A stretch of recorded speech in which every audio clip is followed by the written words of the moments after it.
All right, good morning, everyone. Let's go ahead and get started. I don't want to make everyone wait longer. Um, my name's Johnny, Johnny Salmons. I've been a slave to the mortgage game now for over 4 years here at Oaktree Funding. Um, Before we jump into the relationships aspect, I just want to briefly touch on non-QM. That is our world here at Oaktree Funding. How great is non-QM? I mean, over 500,000 loans were locked in 2025 that were locked as non-QM loans. Now that's great because that's 500,000 loans transacting, people transacting that wouldn't have any other options without non-QM. So how do we capture that business and how do we keep that business? That's where we tie that into relationships. So that's the word of the day today, relationships. Let's jump right into it. What is a relationship? A relationship is trust-based exchange that compounds the value of repeated interactions. So how do we measure that? We measure that by repeat engagement. And I sit before you today as a true testament to that because I would say 70 to 75% of my business here at Oaktree is repeat business. And I credit that fully to the relationships that I form with my loan officers, my brokers, and even internal relationships. So we'll touch on that a little bit today as well.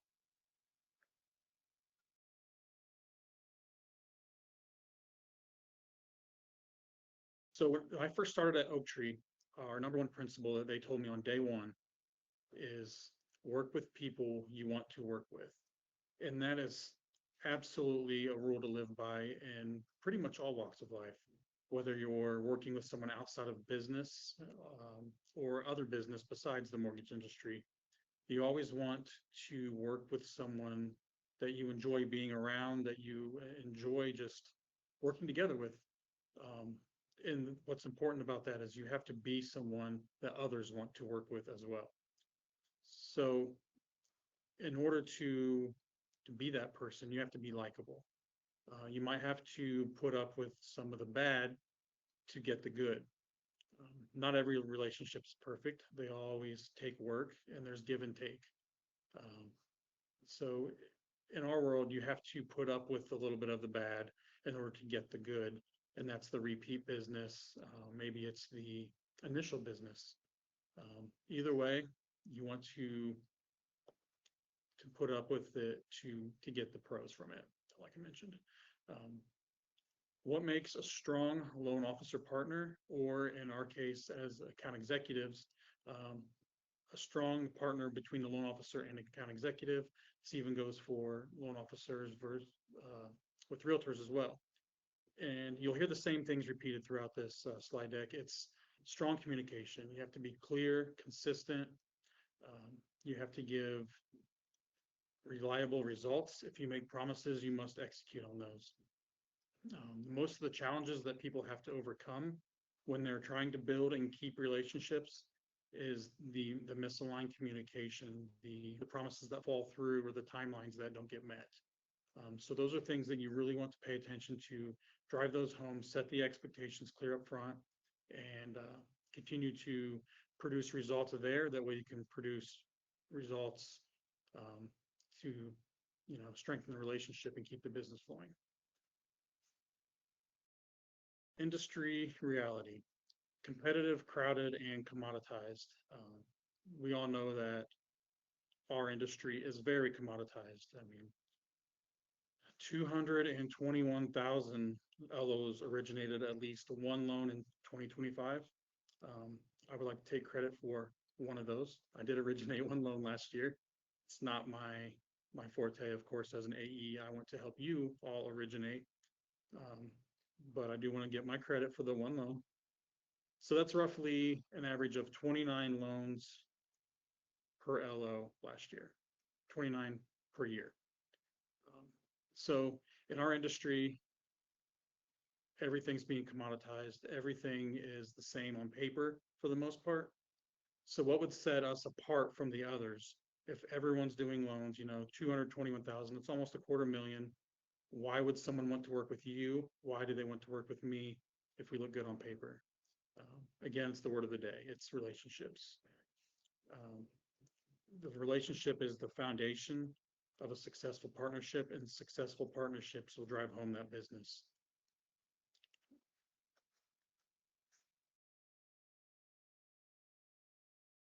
Uh, Again, expanding on when everything is equal, why would someone choose you to work with? Of course, the big thing is trust is better than rate or greater than rate. Uh, I see this every day. A lot of LOs that I work with will reach out to me and only me because they trust me. They have the relationship with me. Maybe my rate's the best. Usually it is, not always. We have a lot of competitors that try to rate match us, or just sometimes one off. Our pricing isn't right where it needs to be, but the the relationship that I've established will help solidify that loan, that partnership, when they bring it to me anyways, because of the next few points here on this slide. Consistency being greater than promises. You have to not only speak consistency, as in, tell them, hey, we will do this, we will do this. You have to actually do it. And that's way greater than promising it. Promises are great if you can hold to them, but you never want to overpromise and cross your fingers. Under delivering is detrimental, and it will cause you to lose business very quickly.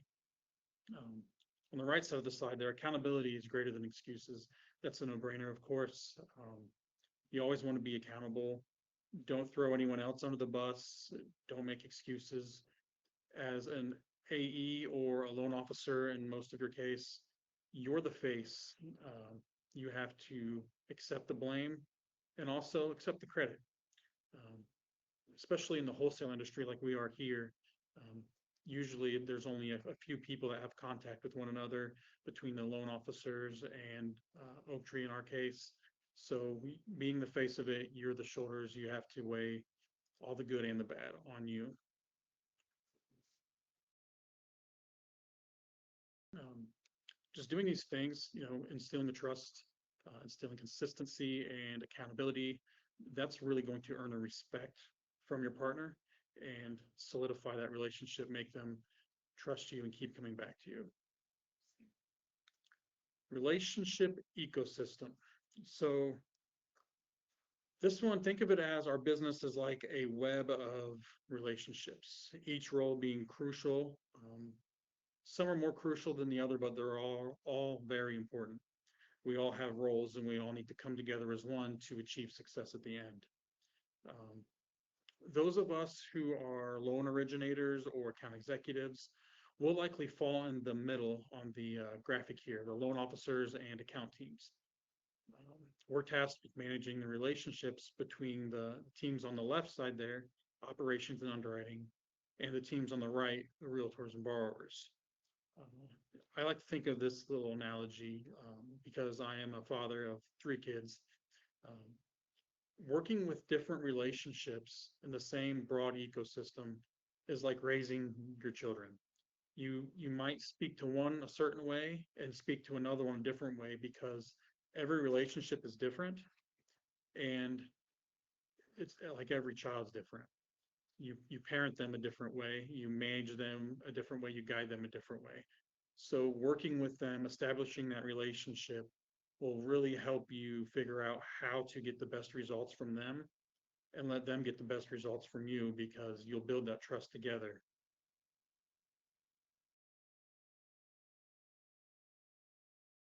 Let's talk a moment on why most loan officers lose business. Again, this goes for AEs as well. Reasons to lose business are friction in the process, poor communication, unmet expectations, or unkept promises even. Things could always go wrong during a file. Sometimes it's unforeseen, but it's the job of the loan officer and the account executive to vet these files up front, vet the conversations or the scenarios with the borrower, and maybe ask the hard questions up front and say, hey, are you sure this is how you make your income, for example? Um, just anything like that. You want to get that out of the way up front so we don't lose the business because of something popping up and making it uh, harder to get the deal done, catching the borrower off guard. You really want to ensure a good experience. Um, One thing I like to do to ensure good experiences when I'm working with other loan officers or anyone I'm trying to establish and upkeep a relationship with is just kind of getting to know them a little bit. Um, find some common ground. For example, if I'm working with a loan officer out of Chicago and they're a Chicago Bears football fan, my first instinct, hang up immediately, but can't do that. So what I pivot to is I'll find the common ground. Oh, they're a Bears fan. I don't like the Bears, but I love football. So I'll say, wow, you're a Bears fan. I love football. Let's chat for, just 1 or 2 minutes about the football, just to kind of give them a reason to remember you, show them that you're likable. Maybe don't mention you're not a Bears fan. Just dwell on the fact that you found the common ground of both enjoying football, or maybe it's the city of Chicago. Man, I love visiting Chicago. It's beautiful in the winter when it's freezing cold.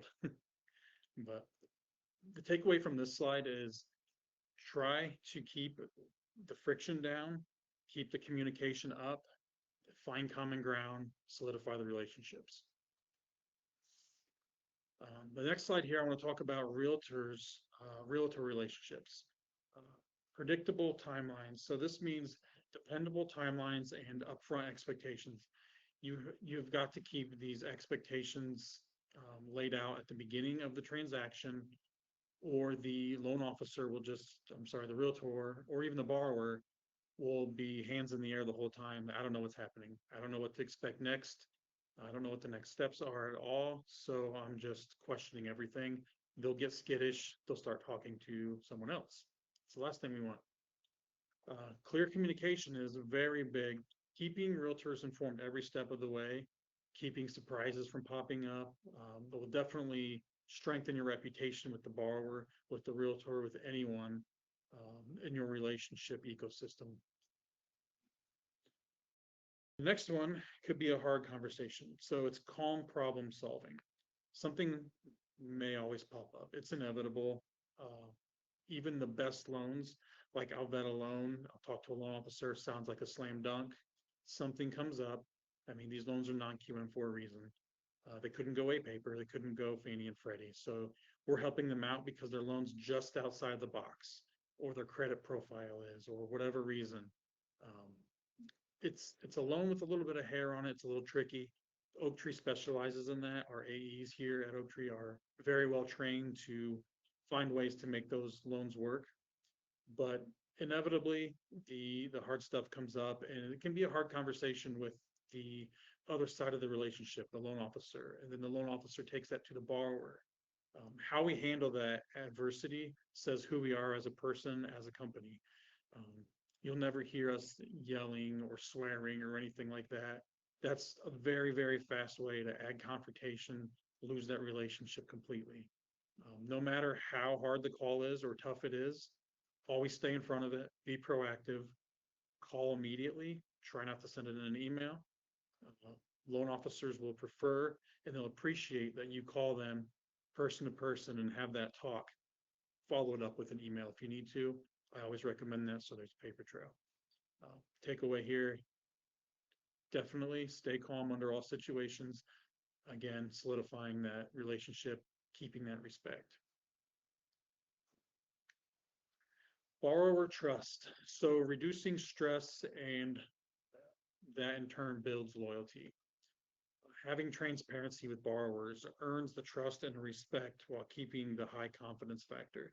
I can't tell you enough how important it is to keep the other relationship, your borrower, your loan officer, whoever it might be, even reverse in our case, keep the AE confident in you as a loan officer. And ways to do that is transparency. I'll say it again and again. Transparency is key.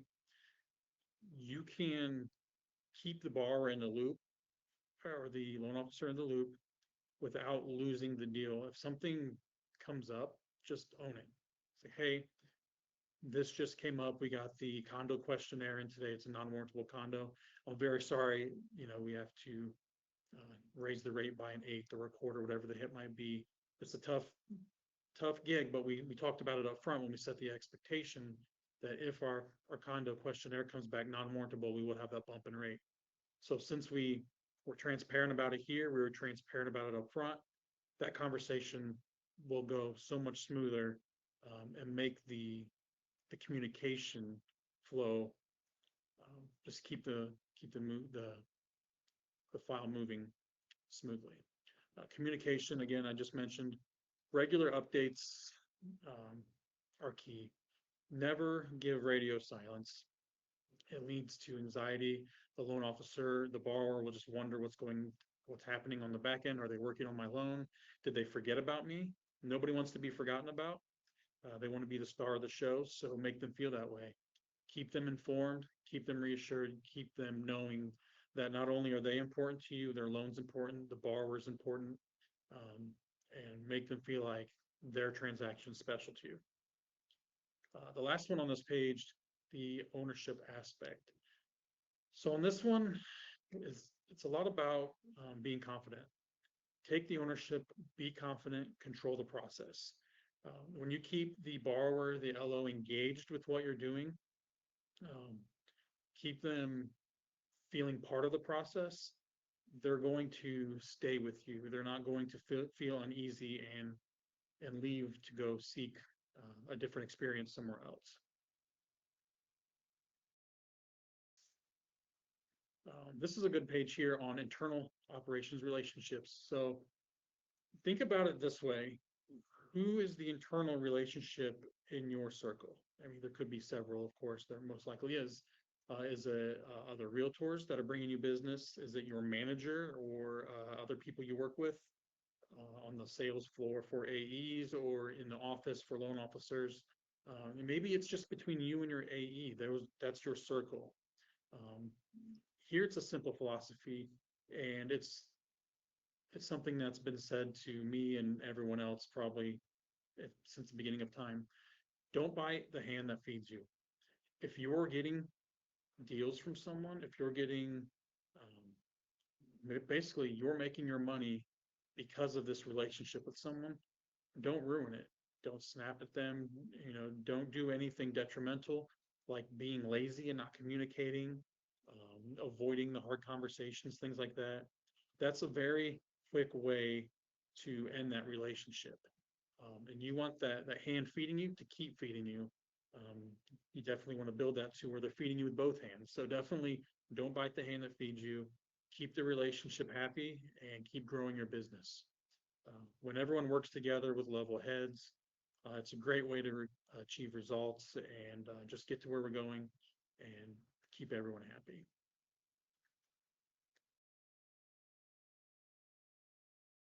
What do top producers do differently? Um, some of these are very obvious, of course, and I know I'm driving home the same points over and over again. This is one of my favorite points, though. Be likable. I cannot tell you how important that is. If you give short answers, if you're confrontational, if you're just kind of sarcastic with your conversation with the people in your circle who you're maintaining that relationship with, um, they won't want to work with you anymore. And that's one of the key principles here at Oaktree. Again, work with people you want to work with. Um, Even if you have to pretend, you have to fake it till you make it, right? That's just one thing to live by. I'm not saying flat out lie to people, but keep that relationship solidified, keep them happy, answer the phone with a smile. They can't see you smiling, but you can hear the smile. That's definitely something that I was taught on day one here at Oaktree, and I still like to smile before I pick up the phone every time. Um, the proactive communication part of it here. So that's based on good news and bad news. Get up front, get out there. As soon as you hear about that good news or bad news, call them before they see that email, that approval.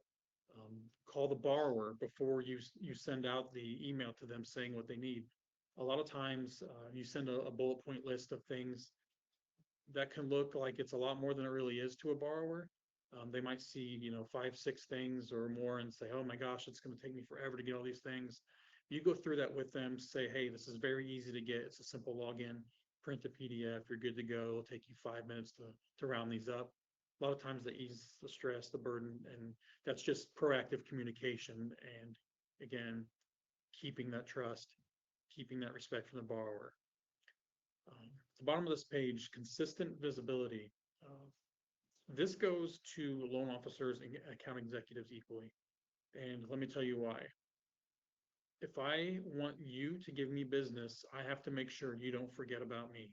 Don't forget about Johnny. So I'll be calling, I'll be emailing. My company sends out marketing. Of course, you'll get the Oaktree marketing. We want to stay in your face. That way you don't forget about us. And that's the same for LO. Stay in contact with those realtors. Keep sending them marketing. Maybe don't flood them so they unsubscribe you, but reach out to them, just give them a call, stop in, check on the relationship. And for AEs, keep in contact with your loan officers. If you haven't heard from them for a while, just check in with them, see how things are going. Say, hey, what are you working on right now that I can price out for you? Maybe they already have it placed with another lender. Say, hey, just out of curiosity, let's run that scenario with Oaktree and see what I could have done, maybe still could do for you. So again, stay visible, stay in front of your people, and you'll really drive success with that.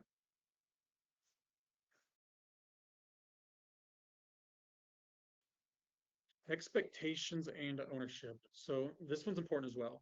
I know I mentioned before about setting clear expectations up front.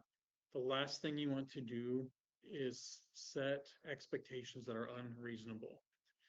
This is big because when we're trying to keep the relationships with borrowers or with LOs, we're often very tempted to kind of go with unreasonable expectations because we're conditioned to be yes people. We want to give yes as the answer as much as possible. So when the loan officer calls me and says, hey, can I get a rush on this? I really need to get this in 24 hours. Maybe it's a quick review. Say, yes, I really want to do this for you, but let me set this expectation up front. I cannot guarantee it. I'll do everything I can on my part. My team will work real hard, but I want to let you know up front, I cannot guarantee this. The expectation is that I'm going to get it to you, but I want to let you know up front it may not happen.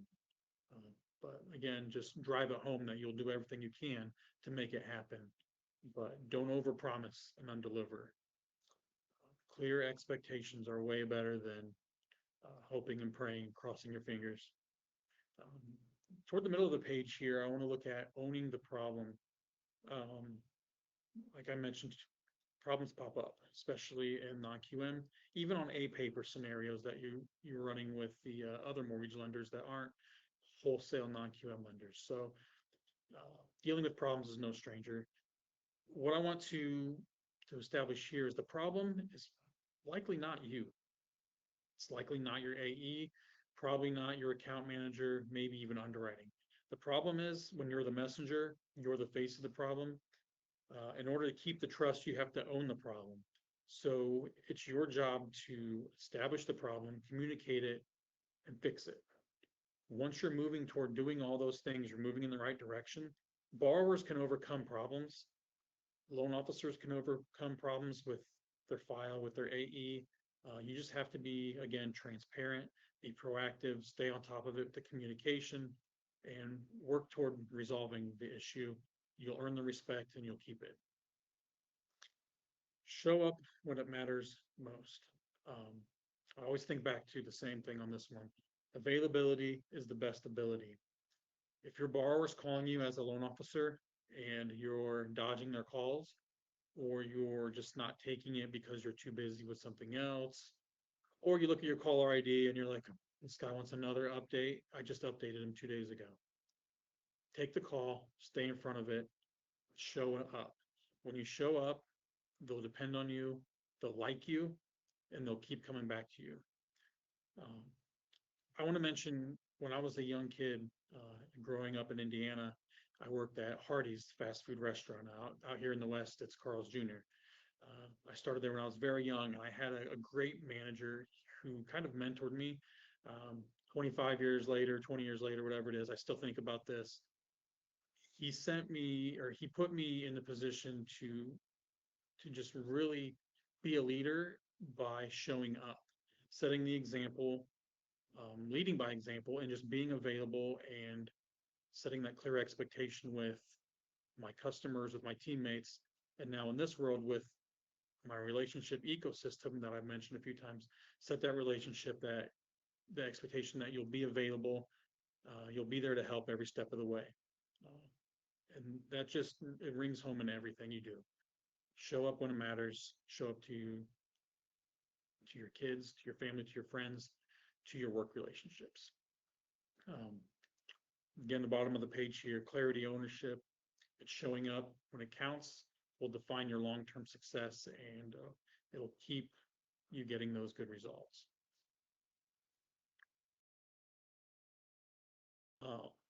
30-day relationship reset. Here's a challenge that I debated on putting it out there for you guys, but I think it's very powerful. And I think if you can do this, it'll be very beneficial for you and your clients or others in your relationship ecosystem. I'll start at the reconnect box here. 3 dead leads. So reach out to 3 dead leads, 3 dormant partners. Maybe it's deals you didn't get done in the past. Just reach out to them, find some common ground to talk about. Say, hey, I know we didn't get that deal going. We really wanted to, but didn't come together for whatever reason. I just want to offer my assistance on anything else that you might be working on, or maybe you're still working on that deal that we talked about in the past. Again, you're being proactive, you're being visible, and you're showing up. One thing I like to do is when you call a previous client or an established relationship that maybe hasn't gone anywhere in a while, bring up something that you found as part of the common ground when you spoke with them before. Maybe they mentioned that, hey, my son's playing for the Little League Championship next week, and then a month later when you reach out again, say, hey, how did your son do? That was very exciting hearing about their Little League game. Did they end up winning it all? And then the person on the other end of the phone, or maybe it's a face-to-face conversation, they'll perk right up and they'll be excited to talk about what's important to them. Yes, little Johnny hit a home run and they won the game. And now that person likes you for bringing that up. You're coming off as likable, easy to talk to. Once you establish that relationship, keep them talking, they're more willing to keep working with you in the future. Um, I can't tell you how many calls I'll make and I'll speak with my established relationships. Sometimes we don't mention rate, we don't mention a deal. I'll just call and say, hey, how are you doing? If they have a deal, they'll bring it up to me. If they don't, I'm still putting my face out there, my voice, letting them know, hey, Johnny's still interested in working with you. And that'll go a lot further than you think it will. Box in the top right, strengthen. Let's talk about that. Strengthen 3 current partners. So these will be people that you're currently working with. I challenge you to reach out to 3 people that you're currently working with to see what kind of feedback you can get from them, what can be strengthened, what can be improved that you're working on now. Say, hey, how we're working on this deal, we're almost done with it. Let me know what I can do better next time. Listening to them, hearing their feedback from them will go a very long way. That'll earn your respect so fast. Um, like I said at the beginning of this conversation, this call, I've been here for a little over 4 years now, and so much of my relationships are just reaching out and talking to people, asking them, what can I do for you? Listening, listening, listening. Listen more than you talk. It'll go a long way. And definitely write down what others are saying. The way you can revert back to it. Be engaged. That'll help you a ton. Another thing to do there to strengthen these relationships with current partners, call them up. Hey, ABC Mortgage, we did a lot of loans together last month, and I just want to call and thank you for those. You're really important to my success, our company's success, and I want to make sure that I continue to be important to your success. So thank you for this business. Please let me know what I can do to move forward to help you earn more of your business so you can earn more of your borrower's business. They like to hear that thank you, and they'll be quicker to call you back.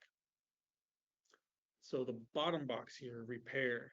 This will be the hard calls. 3 friction points. I challenge you to reach out to 3 clients. Maybe you don't have 3 if you're lucky. I think if anyone's done this for a while, you have a couple borrowers that maybe things didn't go so well. Maybe you have some LOs that you work with, talking to the AE side, that just didn't get started off on the right foot. Reach out to them, discuss what happened, say, hey, this is what I think went wrong. Here's what I've done to fix it. And I'd really, really love to work with you in the future. What can I do to earn your business, to earn a second chance?